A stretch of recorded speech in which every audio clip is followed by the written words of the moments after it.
이게 뭐야? 모든 재산을 손녀한테 준다고?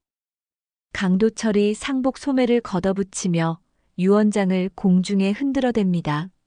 장례식장의 조용한 분위기는 순식간에 얼어붙죠.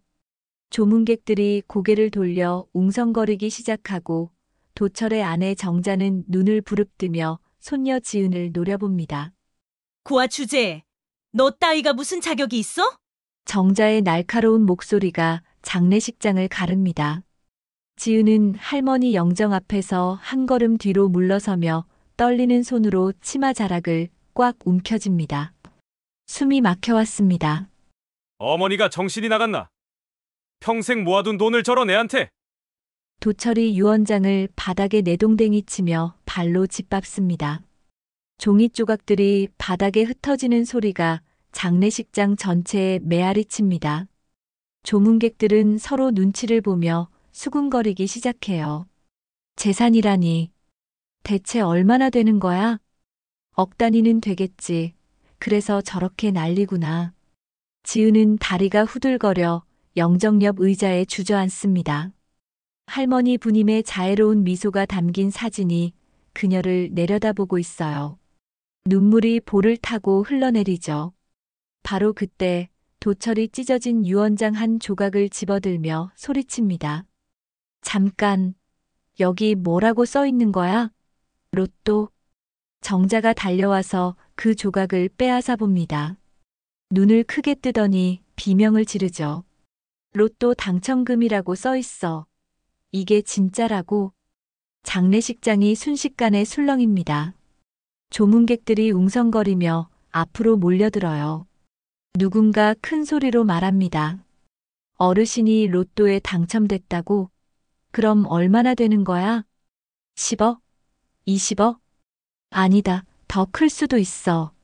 지은은 이 모든 상황이 믿어지지 않습니다. 할머니가 로또에 당첨됐었다고요?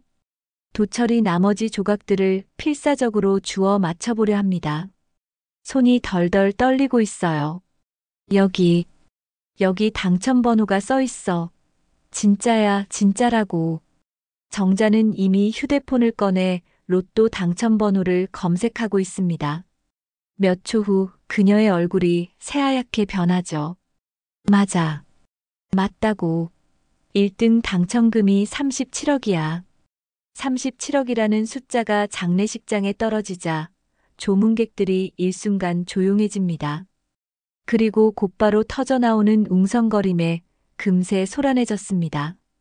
37억을 얘한테? 미쳤구나. 정말 미쳤어. 도철은 이제 완전히 이성을 잃었습니다. 지은을 향해 다가가며 소리치죠. 너 할머니한테 뭐라고 했어? 어떻게 꼬드긴 거야? 저는 아무것도. 지은이 떨리는 목소리로 대답하려 하자 정자가 끼어듭니다. 거짓말. 분명히 할머니 귀에 뭔가 속삭였을 거야. 장례식장 한켠에서 친척 어르신 하나가 나섭니다. 야, 이게 뭐 하는 짓이야. 고인 앞에서. 하지만 도철은 듣지 않습니다. 오히려 더 흥분하며 조문객들을 향해 손을 내저으며 큰 소리쳐요. 여러분, 이건 말도 안 되는 일이에요. 전통적으로 가문의 재산은 아들이 물려받는 거 아닙니까? 37억을 고작 20대 애한테? 정자가 그 말에 맞장구 치며 고개를 끄덕입니다. 맞아요. 우리가 시어머니 뒷바라지를 얼마나 했는데. 손녀는 뭘 했다고 37억을. 조문객 중 하나가 혀를 차며 말합니다. 아이고, 돈 앞에선 피도 소용없구나. 그것도 그런 큰 돈이면. 저 어린애가 얼마나 무서울까. 혼자서 그 많은 돈을. 지은은 주변의 시선들이 모두 자신을 의심하고 있다는 걸 느끼며 더욱 움츠러듭니다. 할머니의 영정만이 유일한 위안이에요. 하지만 도철은 멈추지 않습니다. 이 유언장 진짜인지 확인해 봐야겠어. 위조일 수도 있잖아. 정자는 조각들을 들여다보며 고개를 젓습니다. 필체는 어머니 것 같은데. 하지만 이런 중요한 걸 왜 우리한테 말 안 했을까? 분명히 누가 깨었을 거야. 그렇지 않고서야. 도철의 시선이 지은에게 꽂힙니다.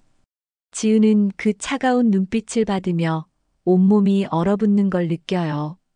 손끝이 떨려와서 치마 자락을 더욱 꽉 움켜쥡니다.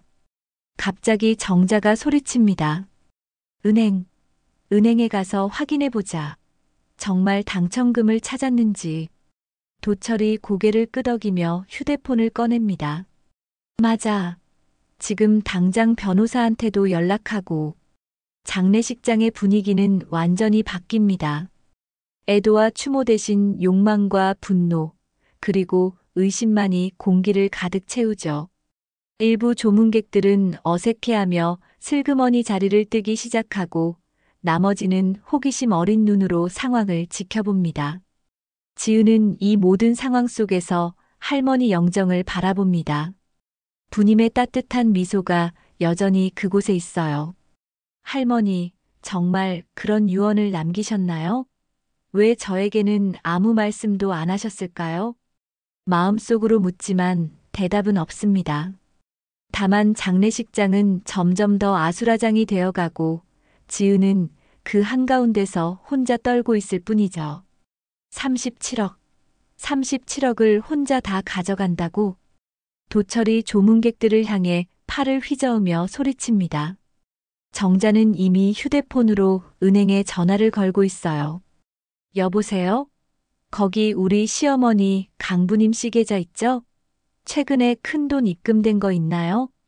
전화 너머에서 뭔가 말이 들리자 정자의 얼굴이 일그러집니다. 뭐라고요? 개인정보라서 알려줄 수 없다고? 저 며느리인데. 그럼 신분증이랑 가족관계증명서 가져와야 한다고요? 정자가 전화를 끊으며 이를 갑니다. 도철이 다가가며 묻습니다. 뭐래? 신원 확인 없이는 못 알려준대. 개인정보보호법 때문에. 그때 장례식장 문이 열리며 정장을 입은 중년 남성이 들어옵니다. 실례합니다. 김 변호사라고 하는데 급한 연락을 받고 왔습니다. 도철이 달려가며 손을 맞잡습니다. 변호사님, 잘 오셨어요. 이 유언장 좀 봐주세요. 김 변호사는 찢어진 유언장 조각들을 살펴보더니 진지한 표정을 짓습니다. 필체는 본인 것 같은데 이렇게 찢어져서는 정확한 판단이 어렵겠네요. 그런데 로또 당첨이 확실한가요? 정자가 휴대폰을 흔들며 소리칩니다. 당첨번호는 맞아요.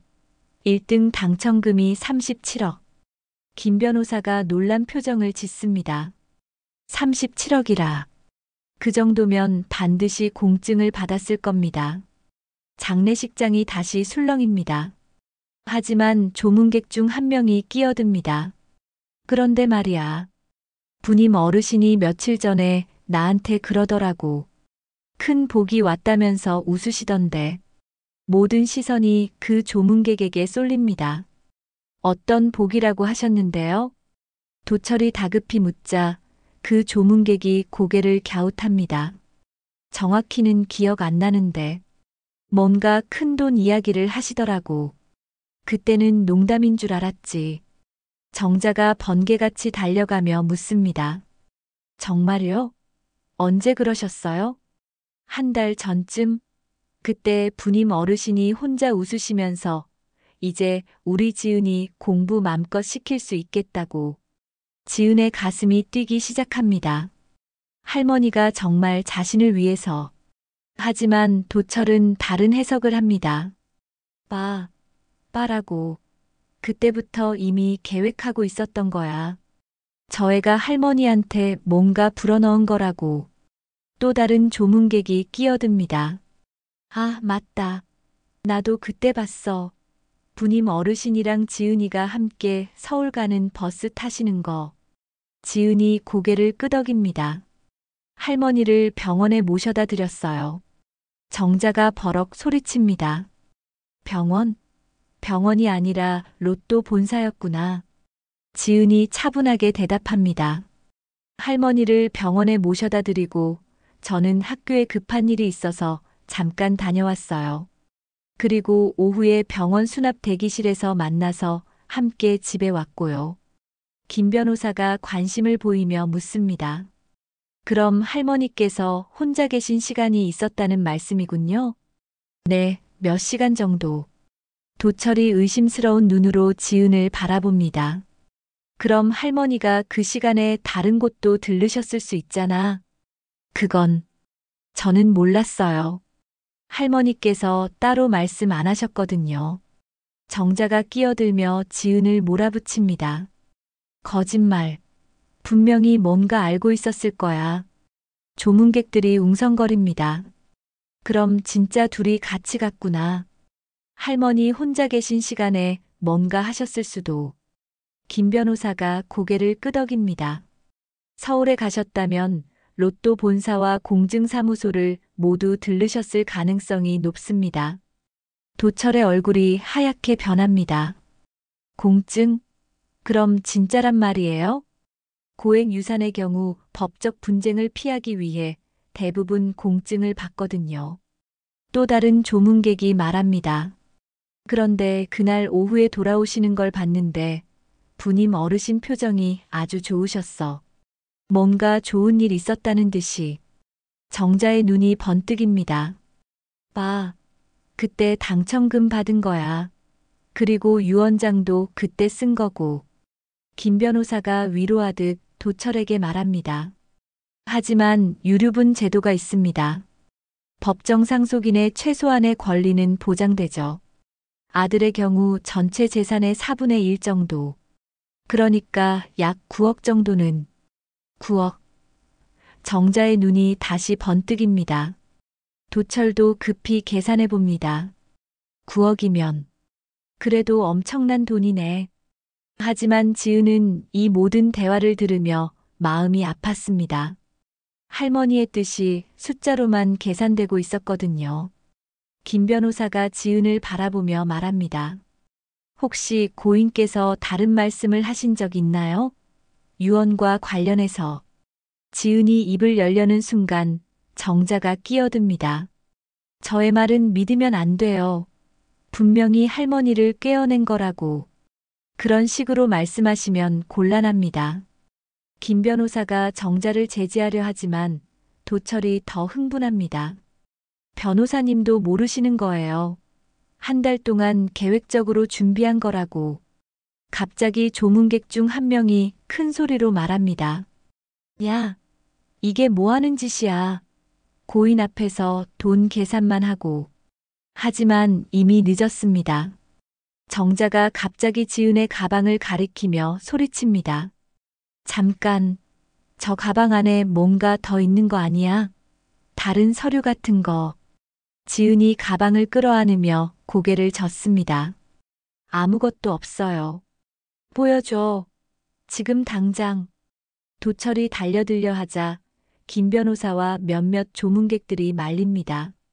이건 너무 하시는 거 아닙니까? 하지만 분위기는 이미 걷잡을 수 없이 흘러가고 있었습니다. 오늘의 이야기 시작합니다.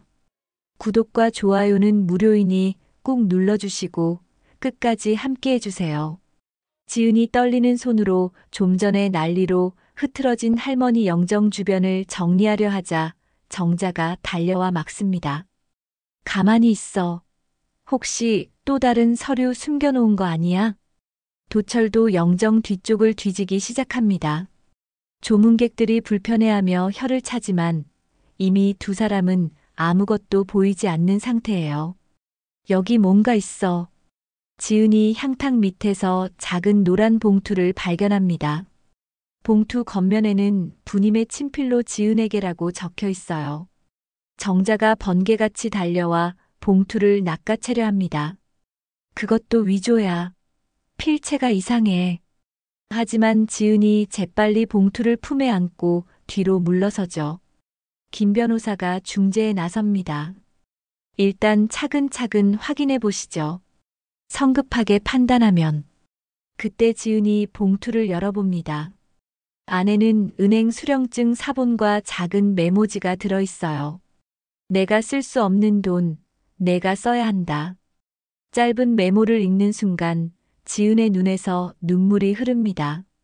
할머니의 마음이 느껴졌거든요. 정자가 그 메모를 보더니 비웃습니다. 이것 봐. 이런 애매한 말로 37억을 정당화하겠다고? 할머니 필체가 맞는 것 같은데요. 김 변호사가 메모를 자세히 살펴보며 말하자 도철이 발끈합니다. 필체 따위는 얼마든지 흉내낼 수 있어요. 한 달 동안 연습했으면. 조문객들 사이에서 수군거림이 들립니다. 그런데 진짜 위조할 정도로 영리한 애인가? 아무리 그래도 할머니 손글씨를. 그런데 바로 그때 봉투에서 또 다른 종이가 떨어집니다.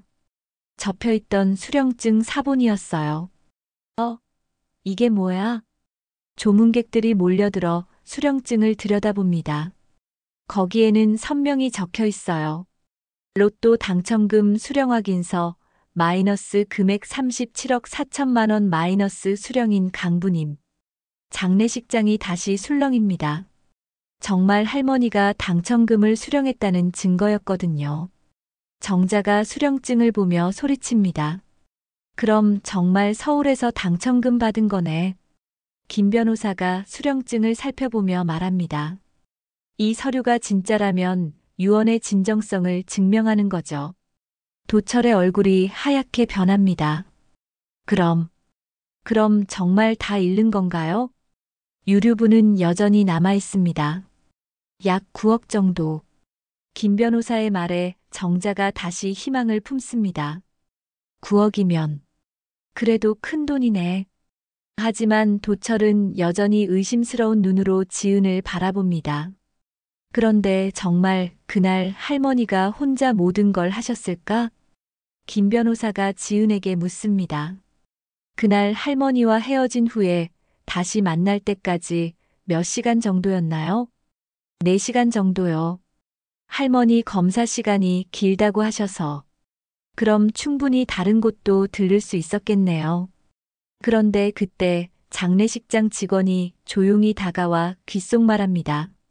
죄송한데요. 며칠 전에 어르신이 혼자 오셔서 뭔가 챙겨가신 게 있어요.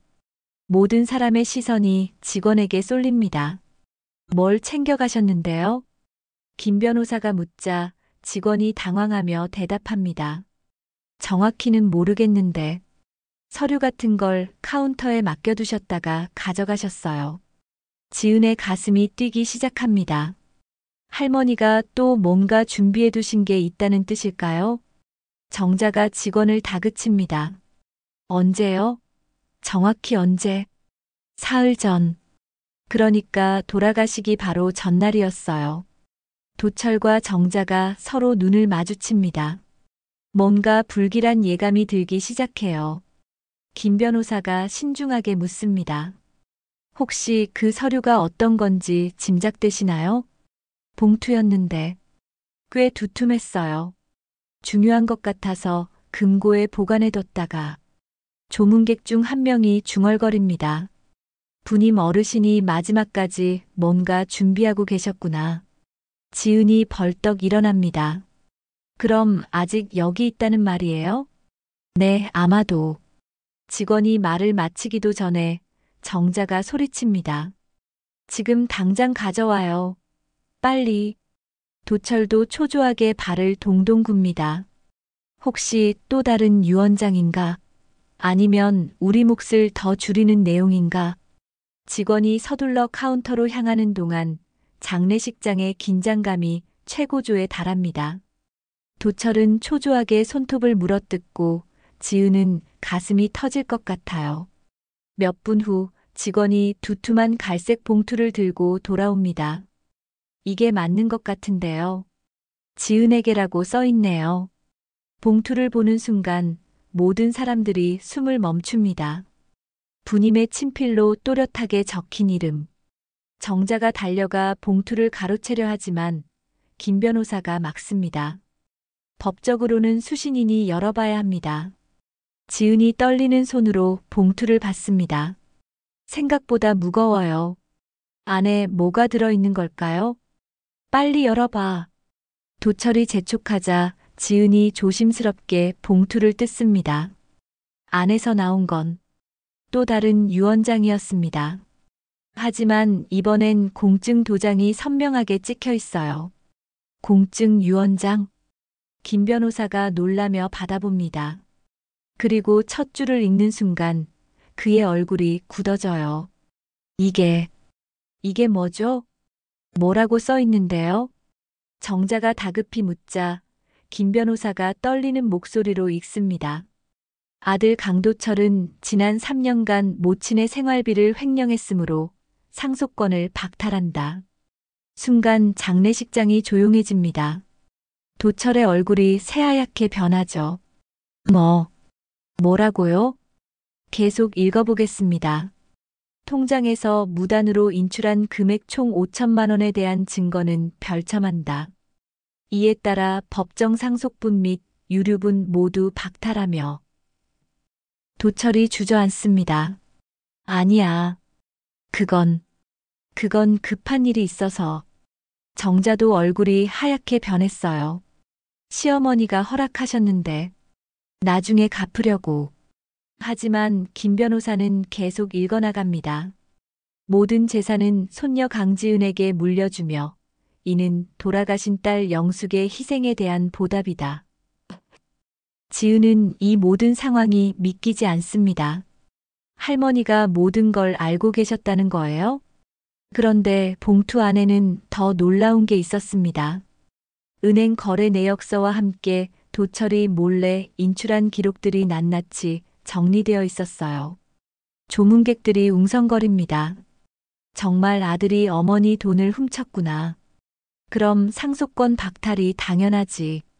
도철은 이제 완전히 절망에 빠져 바닥에 주저앉아 버립니다. 이건 조작이야. 분명히 조작된 거라고. 도철이 바닥에서 벌떡 일어나며 소리칩니다. 얼굴이 새하얗게 질린 채로 김 변호사에게 달려가죠. 변호사님, 이런 식으로 상속권을 박탈할 수 있나요? 법적으로? 김 변호사가 공증 유언장을 다시 살펴보며 진지한 표정을 짓습니다. 횡령이 사실이라면 상속권 박탈 사유에 해당합니다. 정자가 비명을 지르며 끼어듭니다. 횡령이 아니라고요. 시어머니가 허락하셨다니까요. 그럼 증거가 있으신가요? 허락받았다는? 김 변호사의 차가운 질문에 정자가 말문이 막힙니다. 도철은 이미 식은땀을 흘리고 있어요. 그때 지은이 봉투에서 또 다른 서류를 꺼냅니다. 은행 거래 내역서였어요. 이게 뭐예요? 김 변호사가 거래 내역서를 받아보더니 눈썹을 찌푸립니다. 2022년 3월부터 2024년 12월까지 매월 정기적으로 50만 원씩 인출되었네요. 총 48회. 그건 생활비예요. 우리가 어머니 모시는 비용. 도철이 급하게 변명하지만 김 변호사는 계속 읽어나갑니다. 그런데 여기 보시면 인출 시간이 모두 점심시간. 오후 1시에서 2시 사이네요. 그리고 인출 장소가 어디예요? 지은이 떨리는 목소리로 묻자 김 변호사가 대답합니다. 전부 강남구 논현동. 도철 씨 직장 근처 ATM에서 인출됐습니다. 장례식장이 다시 술렁입니다. 조문객들이 수군거리기 시작해요. 점심시간에 어머니 몰래 돈을 뺀 거구나. 그것도 3년 동안이나. 정자가 얼굴이 하얗게 변하며 도철의 팔을 붙잡습니다. 당신 정말 그런 거야? 시어머니 몰래? 도철이 입술을 떨며 변명합니다. 아니야. 그건 급한 일이 있어서 나중에 갚으려고. 뭐가 급했는데요? 김 변호사가 추궁하자 도철의 목소리가 점점 작아집니다. 사업자금이 필요해서. 사업자금을 어머니 통장에서 몰래. 조문객들의 시선이 차갑게 변합니다. 그때 정자가 갑자기 소리칩니다. 그래도 가족인데 가족끼리 돈 좀 빌리면 어때요? 빌리는 게 아니라 훔친 거잖아요. 지은이 조용히 말하자 정자가 버럭 화를 냅니다. 뭐라고? 내가 뭘 안다고. 할머니께서 저한테 말씀하셨어요. 통장에서 돈이 계속 사라진다고. 지은의 말에 도철의 얼굴이 더욱 창백해집니다. 그런 말씀하셨어? 네. 치매 걸린 줄 알았다고. 본인이 찾은 건지 기억이 안 난다고. 김 변호사가 거래 내역서를 다시 살펴봅니다. 그런데 여기 더 이상한 게 있네요. 뭐가요? 작년 11월부터는 인출 금액이 100만 원으로 늘어났어요. 그리고 12월에는 200만 원까지. 정자가 도철을 노려보며 소리칩니다. 당신 점점 더 많이 가져간 거야? 도철이 머리를 감싸며 주저앉습니다. 사업이 안 됐어. 빚이 너무 많아서. 그래서 어머니 돈을 훔친 거야? 조문객들이 혀를 차며 고개를 젓습니다. 어머니 돈을 3년 동안이나. 그것도 몰래. 그런데 바로 그때 지은이 봉투에서 또 다른 종이를 발견합니다. 이게 뭐죠? 손글씨로 적힌 메모였어요. 부님의 친필로 날짜와 함께 상세히 기록되어 있었습니다. 김 변호사가 메모를 받아 읽어나갑니다. 2024년 3월 15일 또 50만 원 없어짐. 도철이가 가져간 것 같음. 2024년 4월 20일 이번엔 100만 원. 확실히 도철이야. 2024년 5월 3일 왜 엄마한테 말 안 하고 가져갈까? 마음이 아프다. 메모를 읽어나가자 장례식장이 조용해집니다. 할머니의 마음이 고스란히 담긴 기록들. 김 변호사가 숙연한 표정으로 말합니다. 고인께서 모든 걸 알고 계셨군요. 도철이 눈물을 흘리며 고개를 숙입니다. 어머니, 미안해요. 하지만 정자는 아직도 포기하지 않습니다. 그래도 혈육인데 법적으로 완전히 박탈할 수는 없는 거 아니에요? 김 변호사가 고개를 젓습니다. 상속권 박탈 사유에 명확히 해당합니다. 더군다나 공증까지 받은 유언장이니. 그럼 정말 한 푸도 못 받는다는 얘기예요? 정자의 절규에 가까운 목소리가 장례식장을 울립니다. 그런데 그때 조문객 중 한 명이 끼어듭니다. 잠깐, 그런데 이상한 게 있어. 모든 시선이 그 조문객에게 쏠립니다. 마을에서 은행 일을 했던 이 씨였어요. 부님 어르신이 로또 당첨되신 게 한 달 전이라고 했잖아. 네, 그런데요? 김 변호사가 묻자 이 씨가 의미심장하게 말합니다. 그럼 이 유언장은 언제 쓰신 거죠? 당첨 전에? 후에? 순간 모든 사람들이 깨닫습니다. 만약 당첨 전에 쓴 유언장이라면 로또 당첨금은 포함되지 않을 수도 있어요. 김 변호사가 급히 유언장을 다시 확인합니다.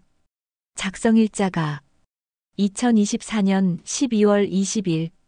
그게 언젠데요? 지은이 묻자 김 변호사가 계산해 봅니다. 로또 당첨일이 12월 15일이니까 당첨 후 5일 뒤에 작성하신 거네요.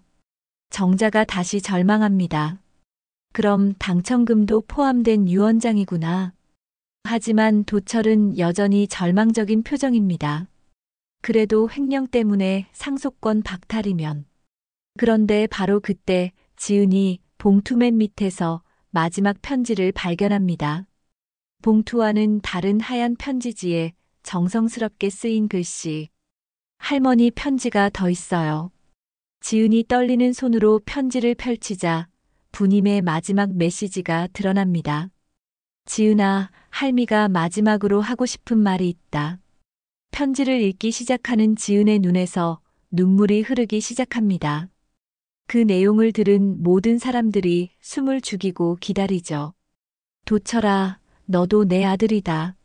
하지만 내가 한 일은 용서할 수 없구나. 그래도 마지막까지 너를 미워하고 싶지는 않다. 편지 내용이 계속되자 도철이 흐느끼기 시작합니다. 그런데 편지에는 모든 사람들의 예상을 뒤엎는 놀라운 내용이 더 있었습니다. 그런데 바로 그때 정자가 갑자기 지은에게서 편지를 빼앗으려 합니다. 그만해. 더 이상 듣기 싫어. 편지를 빼앗으려는 순간 지은이 뒤로 물러서며 편지가 바닥에 떨어집니다. 그리고 편지와 함께 또 다른 종이가 흩어져요. 이게 뭐야? 김 변호사가 그 종이를 집어드는 순간 얼굴이 굳어집니다. 이건 병원 진단서네요. 진단서? 모든 사람들이 김 변호사 주변으로 몰려듭니다. 그가 진단서를 읽어나가는 동안 장례식장은 조용해져요. 환자명 강부님, 진단명 췌장암 사기, 여명 2개월. 순간 장례식장이 얼어붙습니다. 지은의 다리가 후들거려 의자에 주저앉죠. 할머니가 암에 걸리셨다고? 김 변호사가 진단서 날짜를 확인합니다. 진단 날짜가 2024년 10월 15일이네요. 정자가 떨리는 목소리로 묻습니다. 그럼 2달 전부터 아셨다는 얘기야? 조문객들이 웅성거리기 시작합니다. 그래서 로또 당첨되자마자 유언장을 마지막까지 계획하고 계셨구나. 도철이 머리를 감싸고 주저앉습니다. 그럼 어머니가 치료비 때문에 고생하셨던 거야? 정자도 얼굴이 새하얗게 변합니다. 우리가 어머니 아픈 돈까지 우리한테 치료비라고 말씀하셨으면. 조문객들이 혀를 차며 말합니다. 아들이 돈 가져가니까 치료비가 없어서. 하지만 김 변호사가 진단서를 자세히 읽더니 고개를 젓습니다. 여기 보시면 환자가 모든 치료를 거부함. 호스피스 케어만 원함이라고 되어 있네요.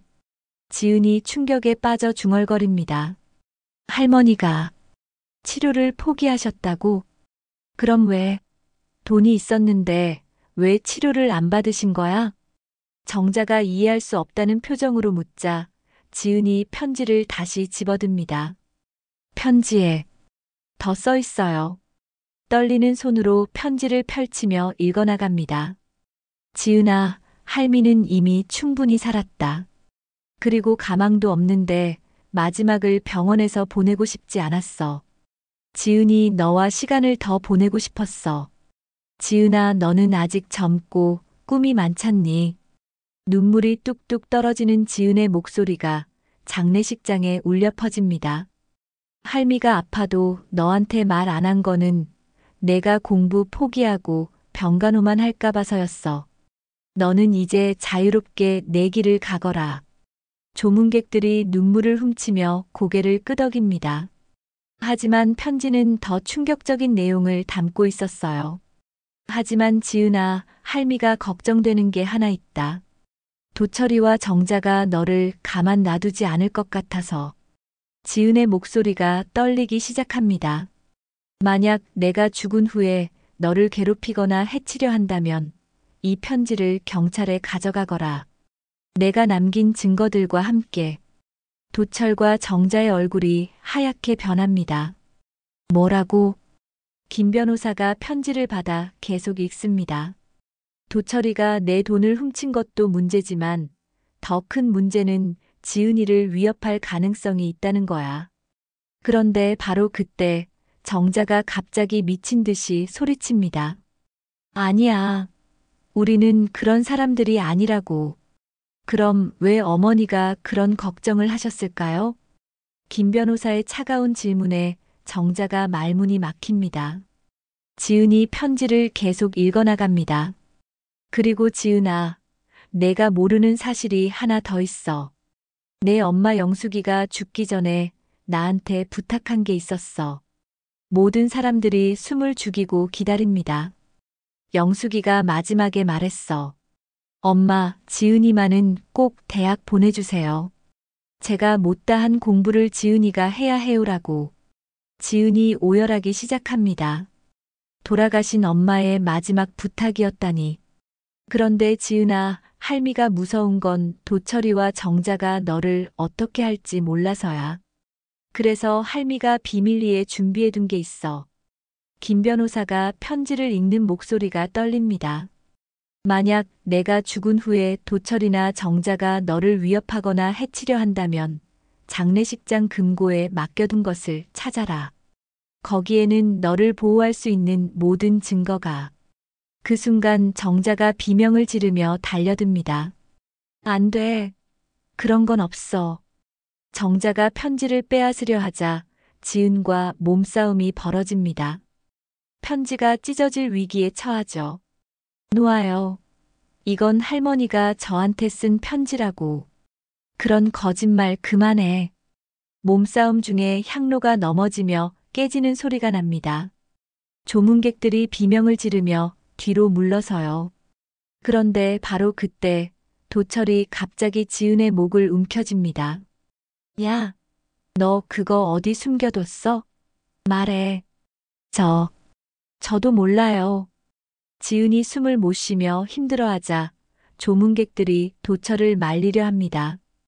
야, 이게 뭐 하는 짓이야. 하지만 도철은 이미 이성을 잃은 상태입니다. 37억을 다 가져가는데 증거까지 있으면 우리는 완전히 끝이야. 김 변호사가 휴대폰을 꺼내며 소리칩니다. 지금 당장 손 떼세요. 안 그러면 경찰 부릅니다. 그런데 정자가 더욱 미쳐서 지은의 가방을 뺏으려 합니다.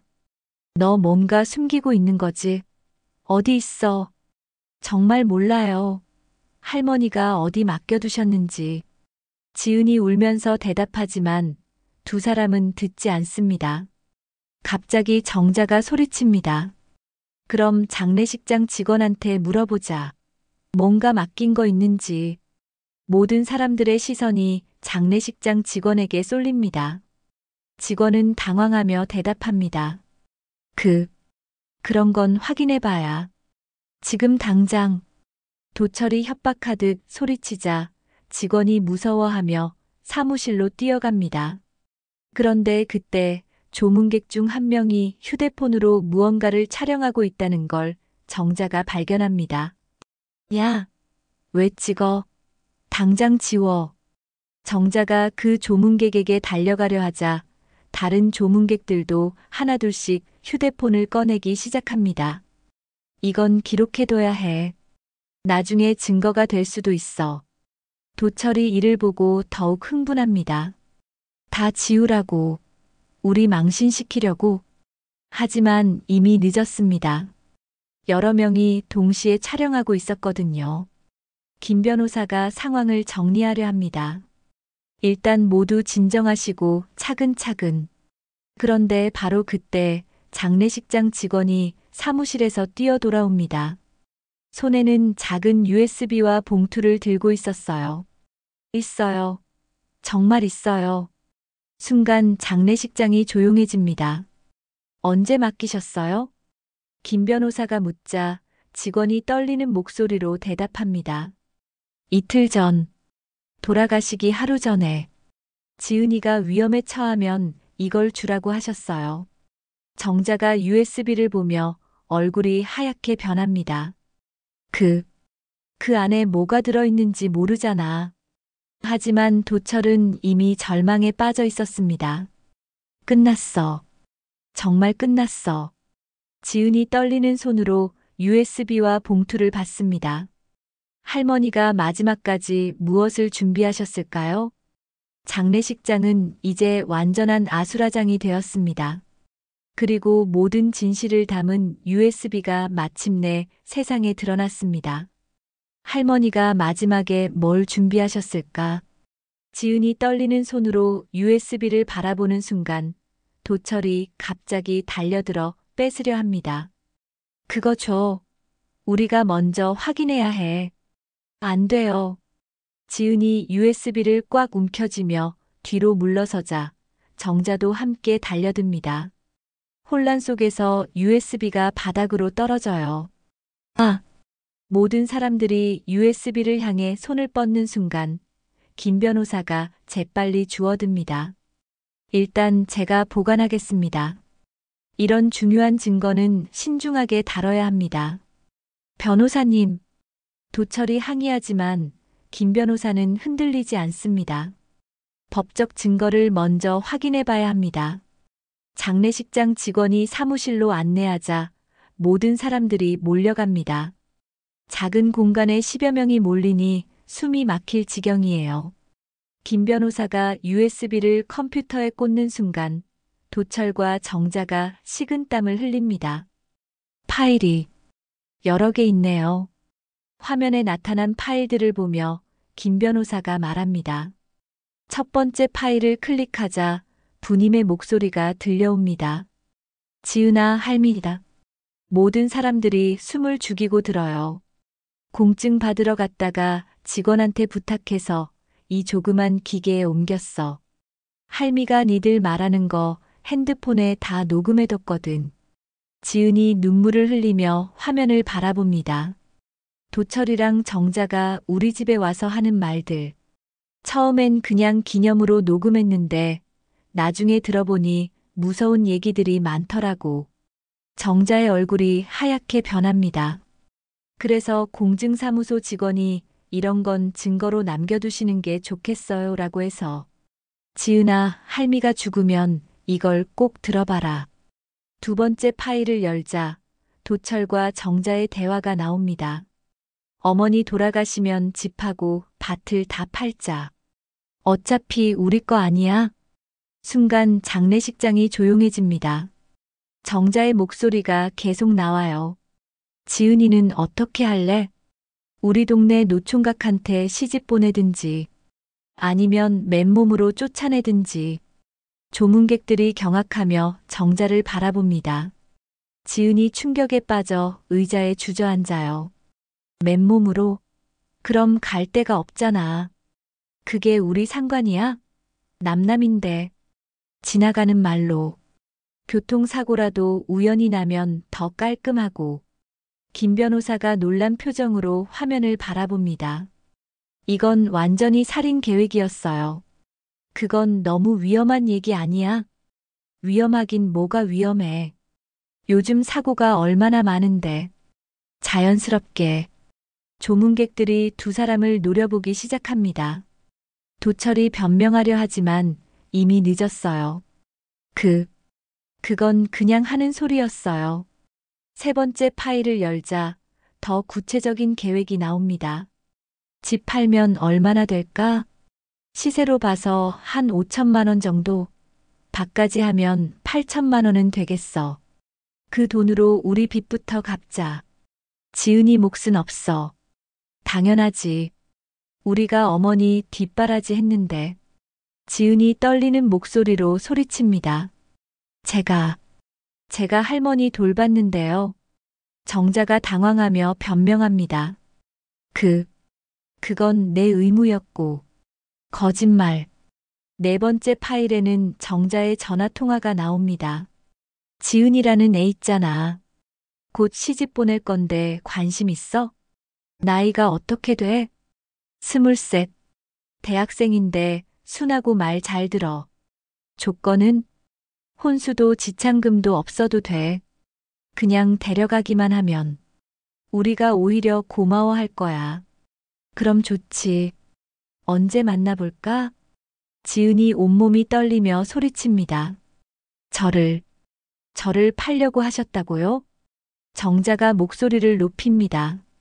팔다니. 내 장래를 생각해서. 어떤 장래요? 40 넘은 총각한테?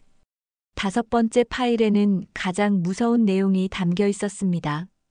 지은이가 계속 버티면 어떻게 할까? 그럼 다른 방법을 써야지. 무슨 방법? 우연한 사고 같은 거. 산길에서 미끄러진다든지, 계단에서 넘어진다든지. 그건 너무. 아니면 음식에 뭔가 타서. 배탈 나서 병원 가는 동안. 김 변호사가 심각한 표정으로 고개를 젓습니다. 이건 단순한 상속 분쟁이 아니네요. 여섯 번째 파일을 열자 부님의 마지막 메시지가 나옵니다. 지은아, 할미가 이 얘기들을 다 듣고 얼마나 무서웠는지 모를 거야.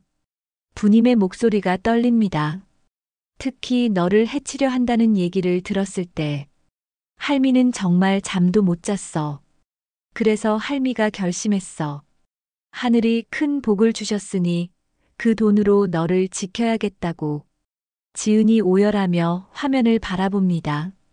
하지만 지은아, 할미가 죽은 후에도 저 사람들이 널 괴롭힐까봐 무서워.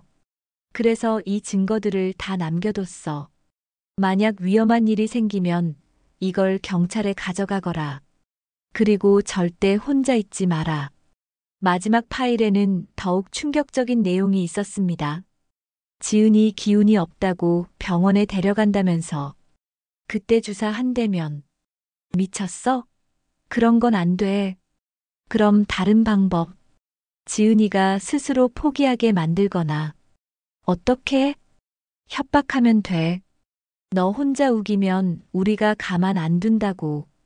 USB 내용을 다 본 후 장례식장은 완전히 조용해졌습니다. 도철과 정자는 바닥에 주저앉아 있고 조문객들은 충격에 빠져 말도 못하고 있어요. 김 변호사가 휴대폰을 꺼내며 말합니다. 이건 경찰에 신고해야 할 사안입니다.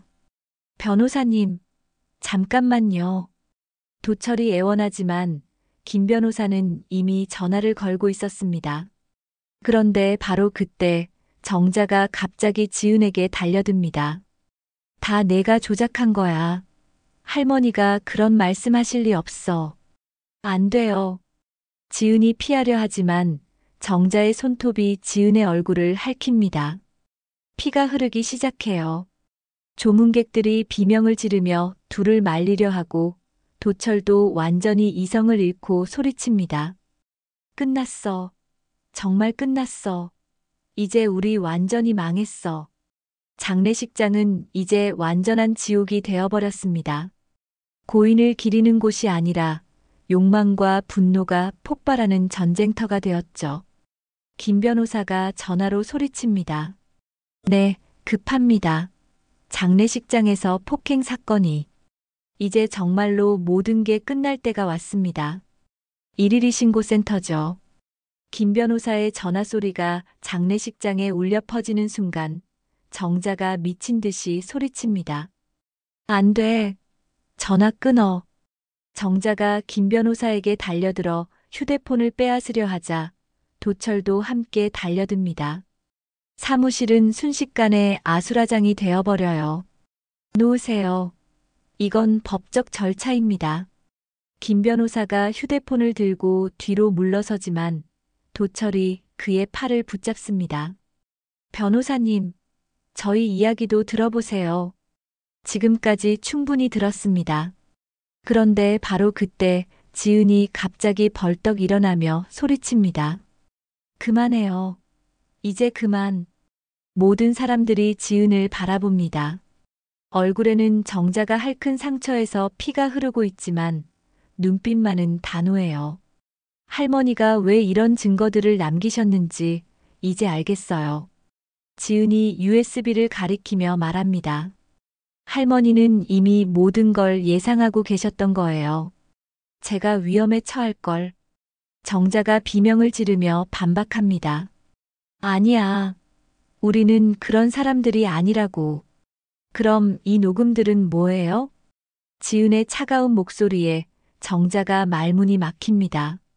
저를 교통사고로 죽이려 했다는 얘기는, 음식에 독을 타려 했다는 얘기는. 조문객들이 도철과 정자를 노려봅니다. 이제 변명의 여지가 없어요. 김 변호사가 다시 전화를 걸려 하자 도철이 무릎을 꿇고 애원합니다. 변호사님, 정말 죄송합니다. 우리가 잘못했어요. 지금 와서 사과해봤자. 지은아. 도철이 지은에게 기어가며 울부짖습니다. 삼촌이 미쳤었어. 정말 미쳤었다고. 용서해줘. 하지만 지은은 차갑게 고개를 젓습니다. 삼촌? 저를 죽이려던 분이 삼촌이라고 하세요? 그건 정말 그냥 하는 소리였어. 거짓말. 할머니 집이랑 밥 팔아서 빚 갚으려던 것도, 저를 40 넘은 총각한테 팔려던 것도 다 계획이었잖아요. 도철이 대답하지 못하고 고개를 떨굽니다. 그런데 바로 그때 장례식장 밖에서 사이렌 소리가 들려옵니다. 누군가 이미 신고를 한 모양이에요. 경찰이다. 정자가 창문으로 달려가 밖을 내다봅니다. 정말로 경찰차 2대가 장례식장으로 들어오고 있어요. 끝났어. 정말 끝났어. 도철이 바닥에 주저앉으며 머리를 감쌉니다. 경찰관들이 사무실로 들어오자 김 변호사가 상황을 설명합니다. 여기 살인 계획과 협박 증거가 있습니다. 경찰관이 USB를 받아보며 묻습니다. 이게 뭔가요? 피해자의 할머니가 남긴 녹음 증거입니다. 상속을 노린 살인 계획이 담겨 있어요. 경찰관이 컴퓨터 앞에 앉아 파일들을 확인하기 시작합니다. 도철과 정자의 목소리가 다시 흘러나오자 경찰관의 표정이 굳어져요. 이건 심각한 사안이네요. 교통사고라도 우연히 나면 더 깔끔하고 주사 한 대면. 녹음을 들은 경찰관이 도철과 정자를 바라봅니다. 두 분 동행해 주시겠습니까? 경찰관님, 저희는 정자가 변명하려 하지만 경찰관이 단호하게 말합니다. 살인 계획 및 협박 혐의로 조사받으셔야겠습니다. 또 다른 경찰관이 도철에게 묻습니다. 피해자 통장에서 무단으로 돈을 인출한 것도 사실인가요? 그건 급한 일이 있어서 횡령죄도 추가로 적용될 것 같습니다. 경찰관들이 수첩에 기록하는 동안 조문객들이 수군거립니다. 정말 무서운 사람들이었구나. 할머니가 얼마나 무서우셨을까. 돈 때문에 살인까지 계획하다니. 김 변호사가 경찰관에게 말합니다. 이분들은 피해자가 로또에 당첨된 것도 모르고 있었습니다. 평소 재산만 노리고 있었던 거죠. 그럼 더 악질이네요. 계획적 범죄입니다. 도철이 마지막으로 지은에게 매달립니다. 지은아, 정말 미안해. 용서해줘. 우리가 미쳤었어. 하지만 지은은 고개를 돌려버립니다. 할머니께 용서를 빌어요. 저한테 말고. 지은아, 그래도 우리가 혈육이잖아. 정자가 울며 소리치자 지은이 차갑게 대답합니다. 혈육이라면서 저를 죽이려 하셨잖아요. 그건 정말 순간적이라고요? USB에 몇 달치 계획이 다 들어있는데요. 경찰관들이 도철과 정자의 팔을 잡고 밖으로 끌고 나가려 하자 정자가 마지막으로 악을 씁니다. 지은아, 너도 우리 가족이었잖아. 어떻게 이럴 수 있어? 가족을 죽이려는 사람이 가족이에요? 우리가 언제 정말로 죽이려고. 그럼 교통사고 얘기는 뭐였어요? 주사 얘기는요? 정자가 대답하지 못하고 고개를 떨굽니다. 경찰관이 수갑을 채우며 말합니다. 살인 예비 협박, 횡령 혐의로 구속영장 신청하겠습니다. 안 돼요. 저희 아들이 대학생인데. 정자가 울부짖지만 경찰관은 듣지 않습니다. 범죄는 범죄입니다. 도철과 정자가 경찰차에 실려나가는 모습을 보며 조문객들이 한숨을 쉽니다. 저런 사람들 때문에 할머니가 얼마나 힘드셨을까. 지은이도 참 고생했겠어. 김 변호사가 지은에게 다가와 말합니다. 이제 상속 절차는 원활하게 진행될 것 같네요. 법적으로 아무 문제 없습니다. 감사합니다. 지은이 고개를 끄덕이며 할머니 영정을 바라봅니다. 할머니, 정말 고마워요. 저를 지켜주셔서. 김 변호사가 조심스럽게 묻습니다. 앞으로 계획이 있으신가요? 할머니가 원하시던 대로 공부를 계속하고 싶어요. 좋은 결정입니다. 할머니께서도 기뻐하실 거예요. 조문객들이 하나둘씩 지은에게 다가와 위로의 말을 건넵니다. 지은아, 힘내라. 할머니가 하늘에서 지켜보고 계실 거야. 이제 자유롭게 내 길을 가거라. 지은이 할머니 영정 앞에 무릎을 꿇고 말합니다. 할머니, 저 이제 정말 제 길을 가볼게요. 하고 싶은 공부도 하고 가고 싶은 곳도 가면서 눈물이 뚝뚝 떨어지지만 이번에는 슬픔보다 희망이 더 컸어요. 할머니가 지켜주신 그 돈으로 할머니와 엄마가 못다한 꿈을 이룰게요. 장례식장 밖에서는 도철과 정자를 태운 경찰차가 사라져가고 안에서는 지은이 새로운 시작을 다짐하고 있었습니다. 이제 정말로 모든 진실이 밝혀졌습니다. 욕망과 탐욕은 법의 심판을 받게 되었고 할머니의 사랑은 지은을 지켜냈어요. 6개월 후 인천공항 출국장에서 지은이 큰 캐리어를 끌고 걸어갑니다. 손에는 영국 유학 비자와 항공권이 들려 있어요. 정말 가시는 거예요?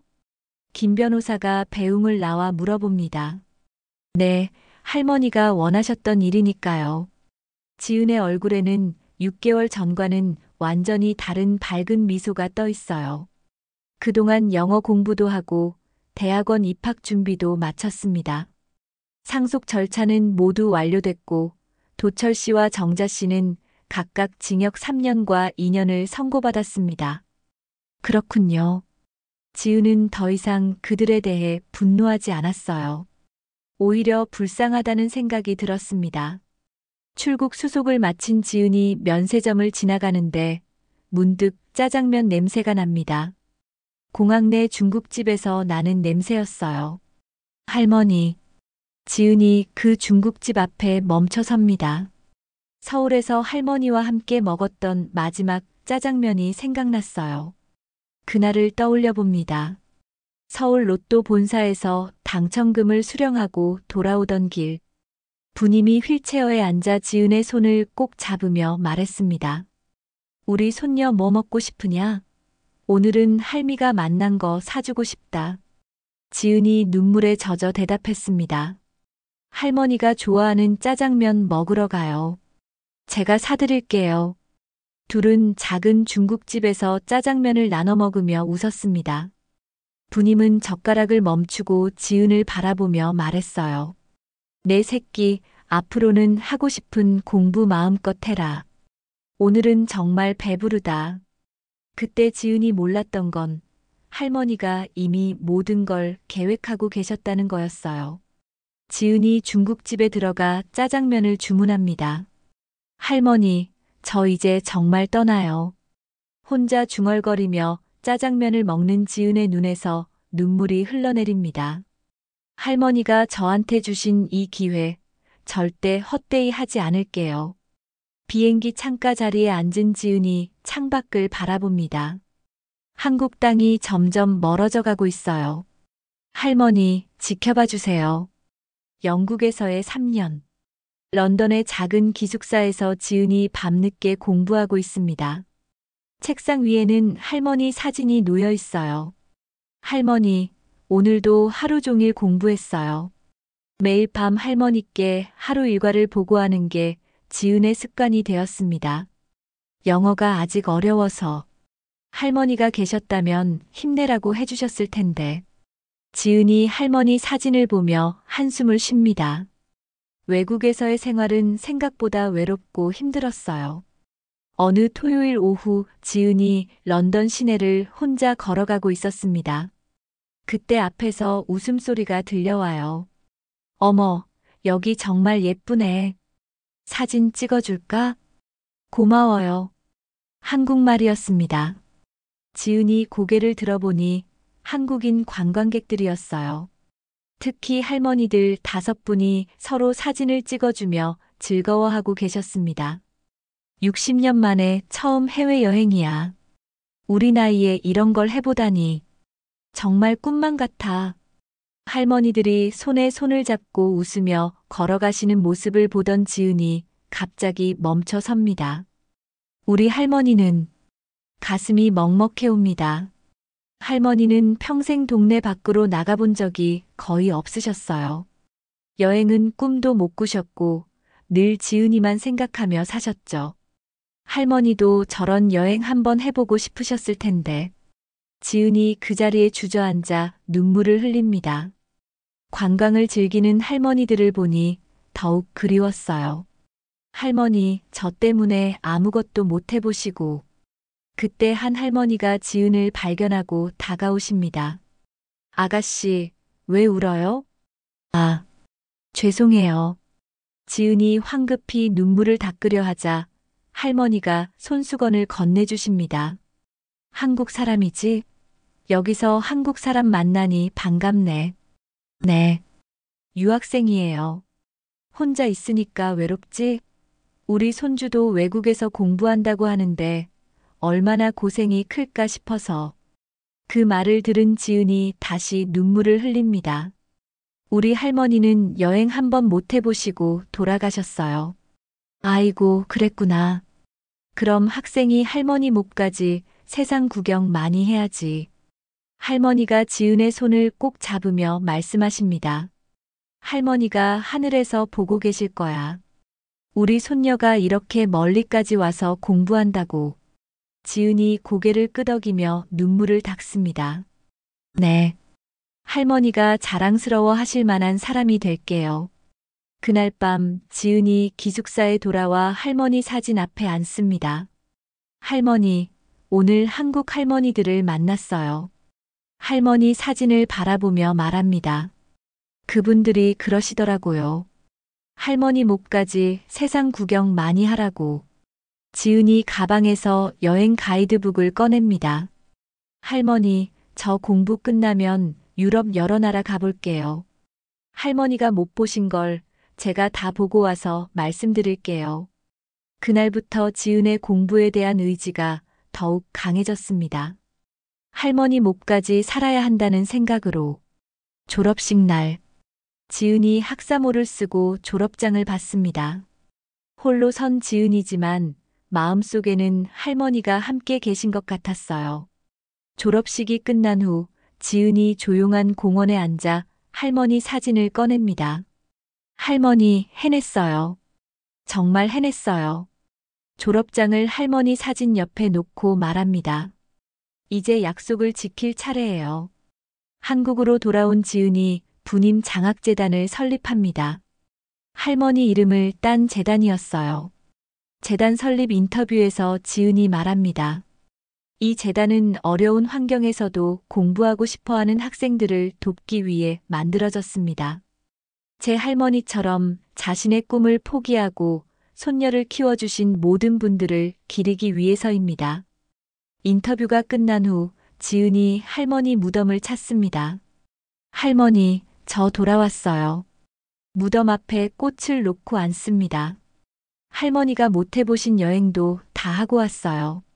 런던도 가보고 파리도 가보고 정말 예뻤어요. 바람이 불어 할머니가 좋아하시던 코스모스가 흔들립니다. 그런데 할머니, 그 모든 곳에서 할머니 생각만 났어요. 지은이 가방에서 할머니가 남긴 편지를 꺼냅니다. 늙고 병든 나 곁을 지키느라 내 하고픈 공부도 못했지. 이제는 내 마음대로 훨훨 날아라. 그래야 할미도 눈을 감고 편히 쉴 수 있다. 편지를 다시 읽으며 지은이 환하게 웃습니다. 할머니, 저 정말 많이 날았어요. 그리고 이제 다른 아이들도 날 수 있게 도와줄 거예요. 할머니가 저에게 해주신 것처럼. 화면이 할머니의 자애로운 미소와 장학재단에서 아이들과 웃고 있는 지은의 모습으로 겹쳐지며 따뜻한 석양빛 속으로 사라집니다. 오늘 이야기 어떠셨나요? 구독과 좋아요는 무료입니다. 눌러주시면 다음 이야기 만들 때 정말 큰 힘이 됩니다.